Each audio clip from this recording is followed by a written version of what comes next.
السلام علیکم دوستوں، کیا آپ سوچ سکتے ہیں کہ پاکستان کی تاریخ میں ایک ایسا گورنر بھی گزرا ہے جس نے ایک عام شہری کے بچے کے اغوا ہونے پہ ہائی آفیشلز کے تین بچوں کو اغوا کروا لیا تھا یا اٹھا لیا تھا، جو بھی آپ کہیں، اور تب تک ان کو بازیاب نہیں کیا تھا جب تک اس عام شہری کا بچہ بازیاب نہیں ہوا تھا؟ یہ بھی اسی پاکستان کی ایک تاریخ کا حصہ ہے، یہ بھی اسی پاکستان کا ایک گورنر ہے۔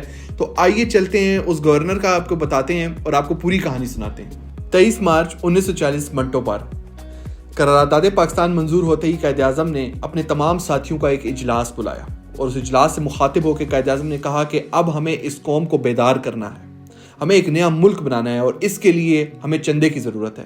قائد اعظم کا یہ کہنا تھا کہ قائد اعظم کے تمام ساتھی ایک ایک کر کے اٹھنا شروع ہوئے اور تمام اپنا چندہ سیکرٹری کو جمع کروانا شروع کیا۔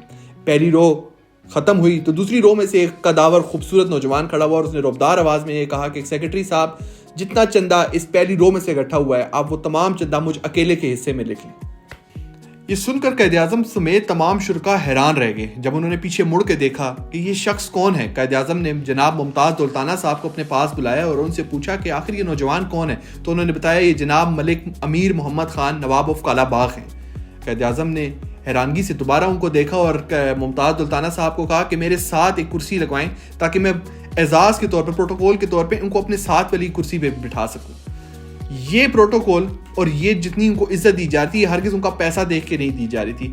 اس ٹائم پہ یہ جتنا چندہ تھا یہ پاکستان کے لیے آکسیجن کی مانند رکھتا تھا، اور ان کی آزادی کا یہ جذبہ دیکھ کے قائد اعظم نے ان کو اپنے ساتھ والی نشست پہ بٹھانے کا فیصلہ کیا۔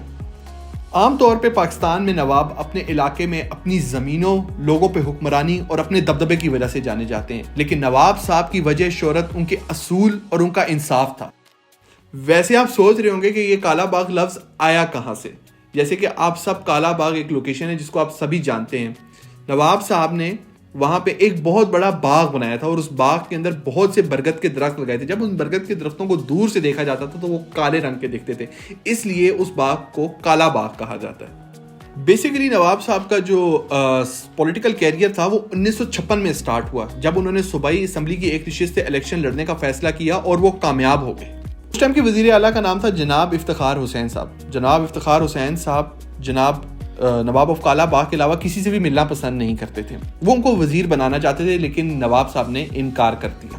اس کے بعد سکندر مرزا صاحب کا دور آیا تو انہوں نے بھی نواب صاحب سے وزیر بننے کی پیشکش کی، تو نواب صاحب نے یہ تاریخی الفاظ کہہ کر اس بات سے انکار کر دیا کہ میں ٹکے ٹکے کے وزیروں کو جواب دینا گوارا نہیں کرتا اور صبح سے شام تک جناب اسپیکر کی گردان نہیں کر سکتا۔ میں اپنے اصولوں کا مالک ہوں، میں اپنے اصولوں پہ چلنے والا انسان ہوں اور میں انہی پہ چلتا ہوں۔ اس کے بعد ملک کی باغ دوڑ سنبھالی جناب ایوب خان صاحب نے۔ ایوب خان صاحب نواب صاحب سے بہت زیادہ امپریس تھے اور ان سے بہت زیادہ متاثر تھے۔ انہوں نے ایک روز نواب صاحب کو اپنے گھر چائے پہ مدعو کیا اور ان سے یہ ریکویسٹ کی کہ پاکستان کو آپ کی ضرورت ہے، آپ جیسے گورنر کی ضرورت ہے، جس پہ نواب صاحب نے حامی بھری اور ان کو مغربی پاکستان کا گورنر مقرر کیا گیا۔ اب نواب صاحب کسی کو بھی جواب دہ نہیں تھے لیکن سب نواب صاحب کو جواب دہ ضرور تھے۔ اب آتے ہیں ان کی طرز حکمرانی کی طرف، اور آپ کو بتانے کا مقصد بھی یہی ہے کہ انہوں نے کیسے بتایا، سمجھایا اور دکھایا کہ کس طرح سے اپنی قوم کی خدمت کی جا سکتی ہے۔ ان سے پہلے بھی بہت سے نواب گزرے اور ان کے بعد آج تک بہت سے نواب ہیں، لیکن افسوس کہ کسی نے بھی عوام کا اس طرح سے خیال نہیں رکھا جس طرح سے نواب صاحب نے اپنے لوگوں کو اور اپنے عوام کا خیال رکھا۔ گورنر بنتے ساتھ جو انہوں نے سب سے بڑا فیصلہ کیا وہ یہ کیا کہ میرے خاندان میں سے کوئی بھی شخص گورنر ہاؤس میں داخل نہیں ہو سکتا۔ آج کے گورنرز اور آج کے گورنر ہاؤسز گورنر بنتے ہی اس لیے ہیں کہ ان کے لیے سب سے اہم چیز وہ عمارت، وہ بلڈنگ ہے جہاں پہ ان کے پورے کا پورا خاندان جا کے رہتا ہے۔ اب میں آپ کو ان کے کچھ 2-4-3 واقعے سناتا ہوں جو بڑے ہی آنکھیں کھول دینے والے ہیں اور ہمارے آج کے حکمرانوں کے لیے بہت بڑا سبق ہے۔ ایک دفعہ نواب صاحب کہیں جا رہے تھے تو ساتھ والی سیٹ پہ ان کا بیٹا آ کے ان کے ساتھ بیٹھ گیا اور ان کے ساتھ جانا چاہا، تو نواب صاحب نے اپنے بیٹے کی طرف منہ کر کے کہا کہ آپ اس گاڑی سے اتر جائیں کیونکہ یہ سیٹ ملٹری سیکرٹری کی ہے، اگر آپ میرے ساتھ جانا چاہتے ہیں تو آگے ڈرائیور کے ساتھ سیٹ پہ بیٹھیں یا پھر آپ اپنی گاڑی میں ہیں۔ یہ آج کے دور میں آپ سوچ سکتے ہیں کہ کوئی گورنر اپنے خاندان اور اپنے بیٹے کو ایسی کوئی بات کہہ سکتا ہے؟ یہ آنکھیں کھول دینے والے واقعے تھے۔ اسی طرح نواب صاحب کوئی بھی سرکاری افسر بھرتی کرتے تو اس کے خاندان تک کا پتہ کرواتے۔ ایک روز کسی نے نواب صاحب سے پوچھا کہ نواب صاحب آپ کوئی بھی افسر بھرتی کرنے میں اتنی احتیاط آخر کیوں برتتے ہیں, اس کے خاندان تک کا کیوں پتہ کرواتے ہیں؟ تو نواب صاحب نے کہا کہ اگر میں اپنے گھر میں کوئی کتا بھی رکھتا ہوں تو اس کی بھی نسل دیکھ کے رکھتا ہوں, یہ تو پھر میرے ملک کا سوال ہے. آپ سوچ سکتے ہیں کہ ان کی مینٹیلٹی اور اپنے ملک سے سینسیٹیوٹی کس حد تک کی تھی. اسی طرح میں آپ کو ایک اور واقعہ سناتا ہوں.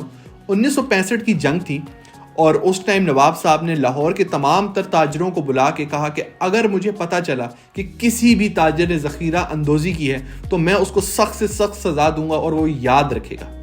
یہ ان کے الفاظ انہوں نے پورے کیے جب ان کو یہ پتا چلا کہ لاہور کے کسی مارکیٹ کے اندر ایک تاجر ہے جو ذخیرہ اندوزی کر رہا ہے. وہ بغیر پولیس بغیر پروٹوکول کے اس دکان پہ گئے اور وہاں پہ جانے کے بعد جب انہوں نے دیکھا کہ یہ بات سچ ہے تو انہوں نے اس کا تمام تر سامان غریبوں میں تقسیم کروایا اور اس کی دکان کو ہمیشہ کے لیے سیل کروا دیا.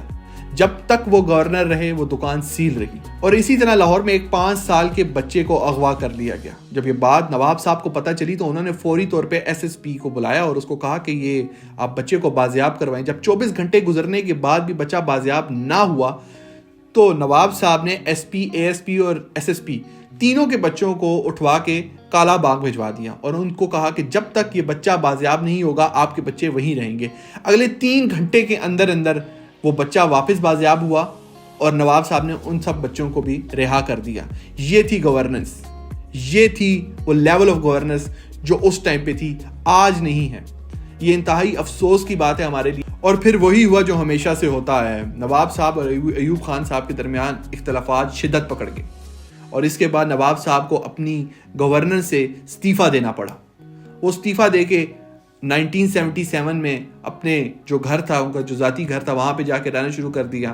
اور ان کی جو موت ہے وہ بھی بہت ہی پراسرار انداز میں ہوئی. جو ان کا ملازم ہے خدا بخش وہ بتاتا ہے کہ ایک روز نواب صاحب ناشتہ کر کے اپنے کمرے میں بیٹھے تھے تو ان کے دونوں بیٹے آئے اور وہ ان کے کمرے میں جب داخل ہوئے اور کچھ ہی دیر بعد فائرنگ کی آواز آئی اور جب خدا بخش نے جا کے ان کے کمرے میں دیکھا تو نواب صاحب مردہ حالت میں پائے گئے.